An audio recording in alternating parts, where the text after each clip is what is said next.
آج کورونا کا پہلا کیس ڈائیگنوز ہوئے پورا 1 سال ہو چکا ہے، اور اس پورے 1 سال میں ہم بری خبریں ہی سنتے رہے ہیں، کیونکہ اس کی پہلی ویو آئی اور اپنی ہلاکتیں دے کر اب دوسری ویو اس سے بھی زور و شور سے آئی ہے۔ تھوڑا سا ہمیں خوشی ہوئی کہ ہمیں ویکسین بننے کی خبر ملی، پتہ نہیں وہ مارکیٹ میں کب آتی ہے، لیکن ہمیں حال ہی میں ایک نئی ریسرچ کی خبر ملی ہے جس سے ہمیں تھوڑی سی تقویت پہنچی ہے۔ وہ یہ کہ جن لوگوں کو کرونا ہو چکا ہے اس کے بارے میں نئی ریسرچ کے مطابق یہ کہا جا رہا ہے کہ ان کے اندر خاصی دیر کے لیے امیونٹی آ جائے گی، یعنی کہ ان کو کرونا کا بدترین اٹیک دوبارہ نہیں ہو سکے گا۔ اس سے پہلے واشنگٹن یونیورسٹی میں ایک ریسرچ ہوئی تھی، انہوں نے کہا تھا کہ یہ امیونٹی کرونا کا مریض جب اس مرض سے بچ جائے گا تو اس میں جو اینٹی باڈیز پیدا ہوں گی وہ 3 مہینے تک صرف اثر رکھیں گی، اس کے بعد آہستہ آہستہ وہ کم ہوتی جائیں گی۔ لیکن اب یونیورسٹی آف ایریزونا نے ایک ریسرچ کی ہے اس کے شہر ٹوسان میں، جس میں یہ کہا گیا ہے، اور یہ ریسرچ انہوں نے اس وقت شروع کی تھی جبکہ ان کے پاس پہلا کیس آیا تھا، اور وہ ان کے بلڈ سیمپلز اکٹھے کرتے رہے اور اس کے بعد بھی اکٹھے کرتے رہے، تو انہوں نے کہا ہے کہ 9 مہینے کے بعد بھی ان مریضوں کی جو کہ کرونا سے ٹھیک ہو چکے ہیں ان کی اینٹی باڈیز میں بڑھوتی آئی ہے، کمی واقعہ نہیں ہوئی،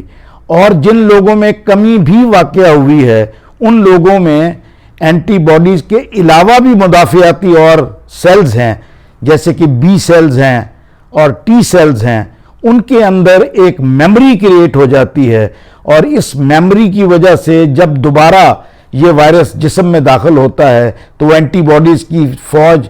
دوبارہ بنانا شروع کر دیتا ہے، اور دوسرا اٹیک کے اندر اتنی سیویرٹی نہیں ہوتی، اور ایک بھی ایسا موقع نہیں آیا کہ کسی کو سیکنڈ ٹائم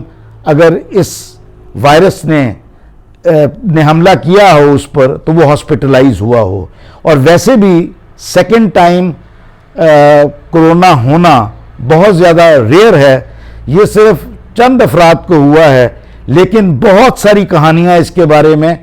گردش سینہ بسینہ کر رہی ہیں کہ اس کو بھی ہو گیا، اس کو بھی ہو گیا۔ تو میں یہ کہوں گا کہ سیکنڈ ٹائم ہاسپٹلائزیشن ہوئی ہے، ہو سکتا ہے کسی اور بخار یا بیماری کی وجہ سے ہو، لیکن یہ جو ایریزونا کی جو ریسرچ انہوں نے اس وقت کی ہے اس کے اندر انہوں نے بتایا ہے کہ ہو سکتا ہے کہ یہ لائف لانگ امیونٹی ہو، 10-12 سال تک یہ امیونٹی چلے، اور اس سے جو ان کا کہنا ہے کہ اس سے جو ویکسین ہے اس کو بھی ان لوگوں پر کوئی فائدہ نہیں ہوگا جن لوگوں کو آلریڈی کرونا کی وجہ سے امیونٹی مل چکی ہے۔ گو کہ اس ریسرچ کا ابھی پیئر ریویو نہیں ہوا اور یہ پبلش نہیں ہوئی، لیکن یونیورسٹی اس کے اوپر بہت خوشیاں منا رہی ہے اور یہ ایک میجر بریک تھرو قرار دیا جا رہا ہے۔ لیکن اس کا یہ مطلب نہیں ہے کہ جن لوگوں کو کرونا ہو چکا ہے وہ بالکل احتیاط چھوڑ دیں، احتیاط ان پہ پھر بھی لازم ہے، چاہے اگر سیکنڈ ٹائم بیماری چاہے تھوڑی سی بھی ہو، بہرحال وہ تکلیف دہ تو ہے۔